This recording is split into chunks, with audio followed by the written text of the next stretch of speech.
Part 2 ವಿಡಿಯೋಗೆ ತಮಗೆಲ್ಲರಿಗೂ ಸ್ವಾಗತ ಸುಸ್ವಾಗತ.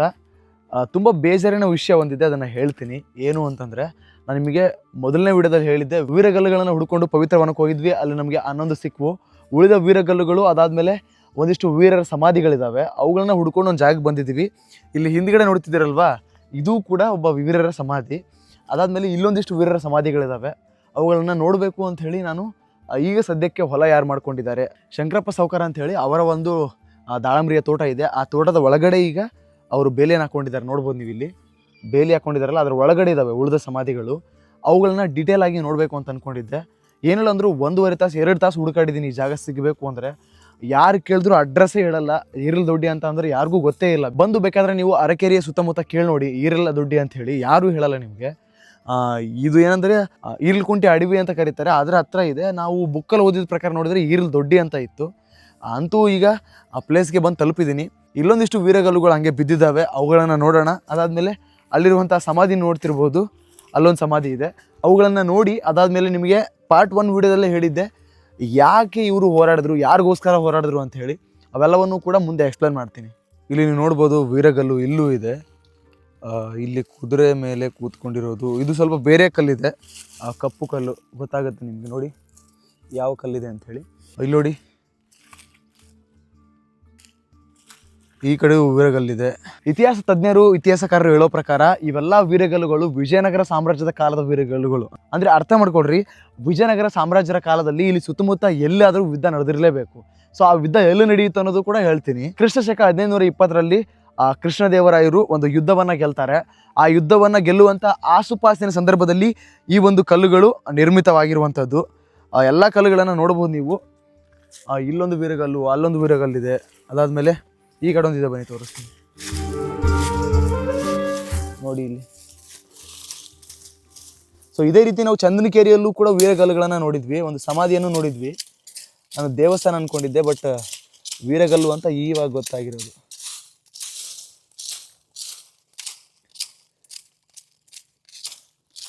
ನೋಡಿ, ಉಬ್ಬು ಶಿಲ್ಪದ ಕೆತ್ತನೆಗಳ ವೀರಗಲ್ಲುಗಳು ಇಲ್ಲೊಂದಿದೆ, ಇಲ್ಲೊಂದಿದೆ, ಸೊ ಇಲ್ಲೊಂದಿದೆ, ಇಲ್ಲೊಂದಿದೆ, ಅದಾದಮೇಲೆ ಇಲ್ಲೂ ಒಂದಿದೆ ನೋಡಿ. ಸೊ ಇಲ್ಲೊಂದು ಬಿದ್ದಿದೆ. ಅಲ್ಲಿ ಕಲ್ಲು ಕಾಣಿಸ್ತಾ ಇದೆ ನೋಡಿ, ಆ ಕಲ್ಲಲ್ಲೂ ಇದೆ. ಆದರೆ ಅವರು ಬಾರ್ಡರ್ ಹಾಕ್ಕೊಂಡಿದ್ದಾರೆ, ನಾವು ಕಾಣಿಸ್ತಿರ್ಬೋದು ನಿಮಗೆ, ಬೇಲಿಯನ್ನು ಹಾಕ್ಕೊಂಡಿದ್ದಾರೆ. ಆ ಬೇಲಿಯ ಒಳಗಡೆ ಇದೆ ಅದು. ನಾನು ಅವ್ರಿಗೆ ಹೋಗಿ ಒಳಗಡೆ ನೋಡ್ತೀನಿ ಅಂತ ಪರ್ಮಿಷನ್ ಕೇಳಿದೆ, ಆದರೆ ಇಲ್ಲ, ಬೆಂಗಳೂರಿಂದ ಬಂದಿದ್ದಾರೆ, ನಾವು ಬಿಡಲ್ಲ ನಾವು. ಅವ್ರಿಗೇನು ತಲೆಯಲ್ಲಿ ಇರುತ್ತೆ ಅಂದರೆ, ಇದ್ರ ಬಗ್ಗೆ ನಾವು ಈಗ ವೀಡಿಯೋ ಮಾಡಿ ಅಪ್ಲೋಡ್ ಮಾಡಿದ್ವಿ ಅಂದರೆ ಈಗ ಮತ್ತೆ ಪುರಾತತ್ವ ಇಲಾಖೆಯವರು ಅಥವಾ ಏನೋ ಆಗಿರ್ಬೋದು, ಇವುಗಳನ್ನು ಏನಾದರೂ ಆಕ್ರಮಿಸ್ಕೊಂಡ್ರು ಅಂದರೆ ಮತ್ತೆ ಜಾಗ ಹೋಗುತ್ತೆ ಅನ್ನುವಂಥ ಒಂದು ಭಯ ಇರುತ್ತೆ, ಅದೊಂದು. ಆ್ಯಂಡ್ ಇನ್ನೊಂದು, ಅವ್ರುಗಳಿಗೆ ಈಗ ನಾವು ಯಾರೋ ಒಬ್ಬರು ಹೊಸ್ದಾಗಿ ಬಂದು ನೋಡ್ತೀವಿ ಅಂದರೆ ಅವ್ರುಗಳಿಗೆ ಸಮಸ್ಯೆ ಥರ ಕಾಣಿಸುತ್ತೆ. ನೋಡಬೇಕು ಅನ್ನೋ ಮನೋದೃಷ್ಟಿಗಿಂತ ಅವ್ರಿಗೇನಾದರೂ ಅಪಾಯ ಕಾದಿರುತ್ತೆ ಅನ್ನುವಂತಹ ಮನೋಭಾವನೆ ಹೆಚ್ಚಾಗಿರುತ್ತೆ. ಹಾಗಾಗಿ ಅವರು ಪರ್ಮಿಷನ್ ಕೊಡಲ್ಲ. ನೋಡ್ಬೋದು, ಅಲ್ಲೊಂದು ಸಮಾಧಿ ಇದೆ, ಆ ಕಡೆ ಪಕ್ಕ ಇನ್ನೂ 2 ಸಮಾಧಿಗಳಿದ್ದಾವೆ, ಅದನ್ನು ತೋರಿಸ್ತೀನಿ. ಸೊ ಇಲ್ಲೊಂದು ಸಮಾಧಿ ಇದೆ ನೋಡಿ, ಬನ್ನಿ ಇದನ್ನು ನೋಡೋಣ. ಅದಕ್ಕಿಂತ ಮುಂಚೆ ಇಲ್ಲೊಂದು ವೀರಗಲ್ಲು ಇದೆ. ಸೊ ಈ ವೀರಗಲ್ಲನ್ನು ತೋರಿಸ್ತೀನಿ ನೋಡಿ.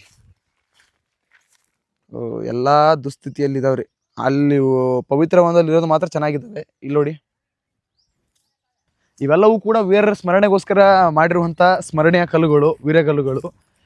ಎಲ್ಲ ಹೊರಗಡೆ ಇರುವಂಥವು ನೋಡ್ಕೊಂಡ್ವಿ. ಅಲ್ಲಿ ಒಳಗಡೆ ಒಂದಿಷ್ಟಿದ್ದಾವೆ. ಇಲ್ಲೊಂದು ಸಮಾಧಿ ಇದೆ. ಸೊ ಇದು ನಿಮಗೆ ನೋಡಿದ ತಕ್ಷಣ ಒಂದಿಷ್ಟು ತುಂಬ ಜನಗಳಿಗೆ ಅನಿಸುತ್ತೆ ಇದು ಮುಸ್ಲಿಮರ ಸಮಾಧಿ ಅಂತ ತುಂಬ ಜನ ಅಂದ್ಕೊಳ್ತಾರೆ. ಆದರೆ ಇದು ಮುಸ್ಲಿಮರ ಸಮಾಧಿ ಅಲ್ಲ. ಕಲ್ಲುಗಳನ್ನು ಜೋಡಿಸಿರೋದು ನೋಡ್ಬೋದು, ಯಾವ ಥರ ಜೋಡಿಸಿದ್ದಾರೆ ಅಂತ ಹೇಳಿ. ಒಳಗಡೆ ನೋಡಿದಾಗ ನಿಮ್ಗೆ ಗೊತ್ತಾಗುತ್ತೆ ಇದು ಯಾರ ಒಂದು ಸಮಾಧಿಗಳು ಅನ್ನೋದು ಕೂಡ ಲಿಖಿತವಾಗಿ ಬರೆದಿರೋದನ್ನು ನಾನು ನಿಮಗೆ ಎಕ್ಸ್ಪ್ಲೇನ್ ಮಾಡ್ತೀನಿ. ಮೊದಲು ನೋಡ್ಕೊಳ್ಳಿ ಹೇಗಿದೆ ಅಂತ ಹೇಳಿ.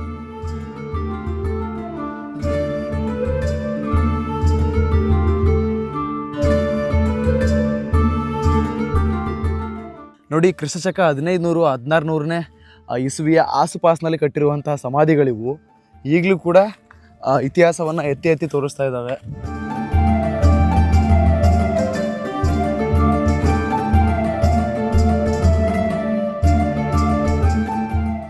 ಅಲ್ಲೊಂದು ಸಮಾಧಿ ಇದೆ. ಅದಾದಮೇಲೆ ನಿಮ್ಗೆ ಹೇಳಿದಾಗೆ ಇಲ್ಲೊಂದು ಸಮಾಧಿ. ಸೊ ನಡುವೆ ಒಂದು ಸಮಾಧಿ, ಆ ಕಡೆ ಒಂದಿದೆ ನೋಡಿ, ಅಲ್ಲೊಂದು ಸಮಾಧಿ ಇದೆ. ಅದ್ರ ಪಕ್ಕ ಒಂದು, ಅದ್ರ ಪಕ್ಕ ಒಂದು, ಟೋಟಲ್ ಆಗಿ 6 ವೀರರ ಸಮಾಧಿಗಳಿದ್ದಾವೆ ಇಲ್ಲಿ. ಈ ಜಾಗವನ್ನು ಪೂರ್ತಿ ಮೊದಲು ಲಡಾಯಿ ಹೊಲ ಅಂತ ಕರಿತಿದ್ರು, ಆದರೆ ಈಗ ಲಡಾಯಿ ಹೊಲ ಅಂತ ಕೇಳಿದ್ರೆ ಯಾರಿಗೂ ಗೊತ್ತಾಗಲ್ಲ.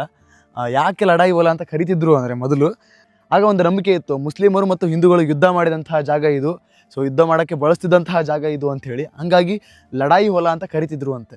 ಟೋಟಲ್ ಆಗಿ 6 ಸಮಾಧಿಗಳಿದ್ದಾವೆ. ಅದರಲ್ಲಿ ಅಲ್ಲೋಡಿ, ಅಲ್ಲೊಂದು ಸಮಾಧಿ ಪೂರ್ತಿ ಬಸರಿ ಗಿಡದಲ್ಲೇ ಮುಚ್ಚಿ ಹೋಗ್ಬಿಟ್ಟಿದೆ. ಇದು ಪೂರ್ತಿ ಕಲ್ಲಿಂದ ಮಾಡಿರುವಂಥದ್ದು.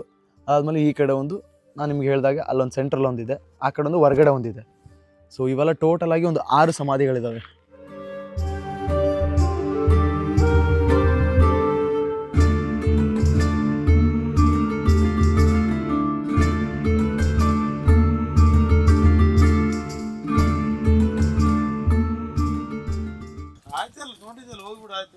ಹಾಂ ಸರ್, ಅಲ್ಲ ನಿಮ್ಗೇನು ಮಾಡಿದ್ರಿ? ನಾಳೆ ಎಲ್ಲರೂ ಬರ್ತಾರೆ, ಯೂಟ್ಯೂಬ್ದಾಗ ಎಲ್ಲರೂ ನೋಡ್ತೀನಿ ಅಂತೀರಿ, ಎಲ್ಲ ಇದೇ ಮಾಡ್ಕೊಂಡು ಕೂಡ ನಾವು. ಅದು ಆ್ಯಕ್ಚುಲಿ ಅದು ಹಿಸ್ಟ್ರಿ ಸರ್, ಇತಿಹಾಸ ನಮ್ಮ ಇತಿಹಾಸ ನೋಡ್ಬೇಕು. ಮತ್ತೆ ಅದನ್ನ ಆ್ಯಕ್ಚುಲಿ ಅದು ನೋಡೋಕೆ ಅವಕಾಶ ಇರ್ಬೇಕಿತ್ತು ಸರ್ ಅದು. ಸೊ ಅಲ್ಲಿ ನೀವು ನೋಡ್ಬೋದು, ಬಸರಿ ಗಿಡದಲ್ಲಿ ಪೂರ್ತಿ ಕೆಳಗಡೆ ಗಿಡವೆಲ್ಲ ಹಬ್ಬಿಕೊಂಡು ಹೋಗಿದೆ, ಹಂಗಾಗಿ ಎಲ್ಲ ಪೂರ್ತಿ ಗೋಡೆ ಎಲ್ಲ ಕೆಳಗಡೆ ಬಿದ್ದಿದೆ.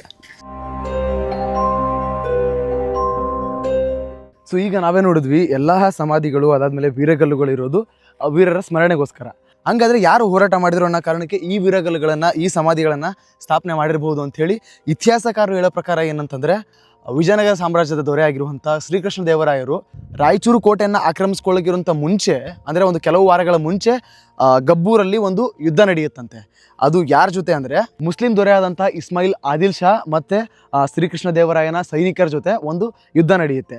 ಆ ಯುದ್ಧದಲ್ಲಿ ಶ್ರೀಕೃಷ್ಣ ದೇವರಾಯನ ಸೈನಿಕರು ಸೋಲ್ತಾರೆ. ಸ್ವತಃ ಶ್ರೀಕೃಷ್ಣ ದೇವರಾಯರೇ ರಣರಂಗಕ್ಕೆ ಇಳಿದು ಹೋರಾಟ ಮಾಡೋಕ್ಕೆ ಶುರು ಮಾಡ್ತಾರೆ. ಆಗ ಎಲ್ಲ ಸೈನಿಕರನ್ನು ಹುರಿದುಂಬಿಸ್ತಾರೆ. ಆ ಸಂದರ್ಭದಲ್ಲಿ ಇಲ್ಲಿರುವಂತಹ ಎಲ್ಲ ವೀರರೇನಿದ್ದಾರೆ ನೋಡಿ, ಈ ವೀರರು ಅವರಿಗೆ ಸಾಥ್ ಕೊಟ್ಟು ಆ ಒಂದು ಯುದ್ಧವನ್ನು ಗೆಲ್ಲುವ ಹಾಗೆ ಮಾಡ್ತಾರಂತೆ. ಇವರೆಲ್ಲರೂ ಕೂಡ ಗಬ್ಬೂರಿನ ಯುದ್ಧದಲ್ಲಿ ಹೋರಾಟ ಮಾಡಿ ಮಡಿದಂತಹ ವೀರರು ಇವರೆಲ್ಲ. ಹಂಗಾಗಿ ಅವರ ಸ್ಮರಣೀಯವಾಗಿ ಈ ಒಂದು ವೀರಗಲ್ಲುಗಳನ್ನು, ಅದಾದಮೇಲೆ ಸಮಾಧಿಗಳನ್ನು ಸ್ಥಾಪನೆ ಮಾಡಿದ್ದಾರೆ. ನಿಮಗೆ ಒಂದು ಡೌಟ್ ಬರ್ಬೋದು, ಅವುಗಳು ಮುಸ್ಲಿಂ ಶೈಲಿಯ ಒಂದು ಆಕಾರದಲ್ಲಿದ್ದಾವೆ, ಇವು ಮುಸ್ಲಿಂ ಇರ್ಬೋದಾ ಅಂತ ಹೇಳಿ. ಖಂಡಿತ ಮುಸ್ಲಿಂ ಅಲ್ಲ ಅಂತೆ. ಯಾಕೆ ಅಂದರೆ, ನೀವು ಉಬ್ಬು ಶಿಲ್ಪಗಳಲ್ಲಿ ಗಮನಿಸಿದ್ರೆ ಅಂತ ಅನ್ಕೋತೀನಿ, ಅಲ್ಲಿ ಲಿಂಗದ ಆಕಾರವಾದಂಥ ಒಂದು ಸರ ಇತ್ತು. ಸೊ ಆ ಸರವನ್ನು ಧರಿಸಿರೋ ಕಾರಣಕ್ಕಾಗಿ ಇದರಲ್ಲಿ ಕೆಲವಷ್ಟು ಲಿಂಗಾಯತರ ಸಮುದಾಯದ ಸಮಾಧಿಗಳಿದ್ದಾವೆ, ಇನ್ನು ಕೆಲವಷ್ಟು ನಾಯಕರ ಆಡಳಿತ ಅವಾಗ ತುಂಬ ಇತ್ತು, ನಾಯಕರ ವೀರಗಲ್ಲುಗಳು ಸಹ ಇದ್ದಾವೆ. ಅದಾದಮೇಲೆ ಬೇಟೆಯಾಡುವಂತಹ ನಾಯಿಗಳ ಒಂದಿಷ್ಟು ವೀರಗಲ್ಲುಗಳು ಕೂಡ ಇದ್ದಾವಂತೆ. ಆದರೆ ನನಗೆ ನೋಡೋಕೆ ಸಿಗಲಿಲ್ಲ, ಯಾಕಂದರೆ ಅವು ಹೊಲದ ಒಳಗಡೆ ಇದ್ದಾವೆ. ಅವರು ಹೇಳೋ ಪ್ರಕಾರ ಏನಂದರೆ, ನಡೀರಿ ಮೊದಲು ಹೊರಗೆ ಹೋಗ್ರಿ, ಈಗ ಮತ್ತೆ ನಾಳೆ ತುಂಬ ಜನ ಹಿಂಗೆ ಬರ್ತಾ ಇರ್ತಾರೆ, ನಾವೆಲ್ಲ ಅದನ್ನೇ ಮಾಡ್ಕೊಂಡು ಕುಂದ್ರಣ ಹಂಗೆ ಹಿಂಗೆ ಅಂತ ಹೇಳ್ತಿದ್ದಾರೆ. ಇಲ್ರಿ, ನೋಡ್ತೀನಿ ನಾನು, ಈ ಥರ ಯಾರು ಇತಿಹಾಸವನ್ನು ಕೆದಕಲ್ಲ. ಒಂದ್ಸಲ ನೋಡ್ತಾ ಇದ್ದೀವಿ ಅಂದಮೇಲೆ, ನೋಡಿದ್ಮೇಲೆ ಸಾಕಷ್ಟು ಜನರಿಗೆ ಗೊತ್ತಾಗುತ್ತೆ, ಅರ್ಥ ಮಾಡ್ಕೊಳ್ತಾರೆ ನಮ್ಮ ಇತಿಹಾಸ ಇತ್ತು ಹಂಗೆ ಹಿಂಗೆ ಅಂತ. ಸೊ ಅದಕ್ಕೋಸ್ಕರ ಬಂದಿದ್ದೆ ಅಂತ ಹೇಳಿದೆ. ಸೊ ಅವರು ಕೋಆಪ್ರೇಟ್ ಮಾಡಲಿಲ್ಲ, ಮತ್ತು ತುಂಬ ಸಿಟ್ಟಿನಿಂದ ಮಾತಾಡ್ತಾ ಇದ್ರು. ಹಾಗಾಗಿ ನನಗೇನು ಬೇಜಾರಿಲ್ಲ, ಹೊರಗಡೆ ನನಗೆ ಇಷ್ಟು ಕಾಣ್ತಾ ಇದೆ, ಇಷ್ಟು ಸಾಕು, ನಿಮ್ಗೆ ಹೇಳೋಕ್ಕಷ್ಟು ಬೇಕಾಗಿತ್ತು. ಸೊ ಇದು ಹೊರಗಡೆ ಏನು ನೋಡ್ತಾ ಇದ್ರೆ ಅದು ಲಿಂಗಾಯತರ ಸಮಾಧಿಗಳು, ಅದಾದಮೇಲೆ ನಾಯಕರ ವೀರಗಲ್ಲುಗಳು, ಅದರ ಜೊತೆಗೆ ಒಂದಿಷ್ಟು ಶ್ವಾನಗಳ ವೀರಗಲ್ಲುಗಳು ಇದಾವಂತೆ. ನನಗೆ ಅವು ನೋಡೋಕೆ ಸಿಗಲಿಲ್ಲ ಅಷ್ಟೇ. ಇದಾಗಿತ್ತು ನೋಡ್ರಿ ಇವತ್ತಿನ ವೀಡಿಯೋ. ಯಾರ್ಯಾರು ವೀಡಿಯೋನ ಪೂರ್ತಿ ನೋಡಿದ್ರೆ ಎಲ್ರಿಗೂ ಕೂಡ thanks for watching, keep supporting, love you all. ಸಿಗೋಣ ಮತ್ತೊಂದು ಹೊಸ ವೀಡಿಯೋದಲ್ಲಿ. ವಿಡಿಯೋನ ಮುಗಿಸೋಕ್ಕಿಂತ ಮುಂಚೆ ಒಂದು ಮಾತು ಹೇಳ್ತೀನಿ. ಯಾವಾಗ ಶ್ರೀಕೃಷ್ಣ ದೇವರಾಯರು ಈ ಒಂದು ವೀರರ ಸಹಾಯವನ್ನು ಪಡ್ಕೊಂಡು ಇವರಿಗೆ ಉರಿದುಂಬಿಸಿ ಆ ಯುದ್ಧವನ್ನು ಮಾಡೋಕ್ಕೆ ರಣರಂಗಕ್ಕೆ ಇಳಿತಾರೋ, ಅಲ್ಲಿಗೆ ಅವರ ಜಯವಾಗುತ್ತೆ. ಜಯ ಆದಮೇಲೆ ಇಸ್ಮಾಯಿಲ್ ಆದಿಲ್ ಶಾ ಅಸದ್ ಖಾನ್ನ ಸಹಾಯದಿಂದ ಕೃಷ್ಣಾ ನದಿಯನ್ನು ದಾಟಿ, ಗುಡ್ಡ ಬೆಟ್ಟಗಳನ್ನೆಲ್ಲ ದಾಟಿ ಹೋಗಿ ವಿಜಯಪುರಕ್ಕೆ ಪಲಾಯನ ಮಾಡ್ತಾನೆ. ಆ ಕೊನೆಗೆ ಒಂದಿಷ್ಟು ಚಿತ್ರಗಳನ್ನು ಆ್ಯಡ್ ಮಾಡ್ತೀನಿ, ಅವುಗಳನ್ನು ನೋಡಿ. ಆ್ಯಂಡ್ ಅಲ್ಲಿ ಏನು ನೋಡ್ತಾ ಇದ್ದೀರಲ್ವಾ, ಸೊ ಈ ಒಂದು ಗೋಪುರ ಇದೆಯಲ್ವ, ಸ್ವಲ್ಪ ಡಿಫ್ರೆಂಟ್ ಆಗಿದೆ. ಎಲ್ಲವೂ ಕೂಡ ಮೇಲೆ ಗೋಲಾಕಾರದಲ್ಲಿದ್ದಾವೆ. ಇದು ಸ್ಟೆಪ್ ಇದೆ ಅಲ್ಲ, ಇದು ಏನಂದರೆ ಆ ಕುದುರೆ ಸವಾರಿ ಯಾರು ಮಾಡ್ತಾ ಇರ್ತಾರೆ ಅವರ ಒಂದು ಸಮಾಧಿ ಇದು. ಸೊ ಇದಾಗಿತ್ತು ಇವತ್ತಿನ ವಿಡಿಯೋ. ಸಿಗುಣ್ರಿ ಮತ್ತೊಂದು ಹೊಸ ವಿಡಿಯೋ ಒಳಗೆ. ಯಾರ್ಯಾರು ವಿಡಿಯೋನ ಪೂರ್ತಿ ನೋಡಿದರೆ ಎಲ್ರಿಗೂ ಕೂಡ thanks for watching, keep supporting, love you all.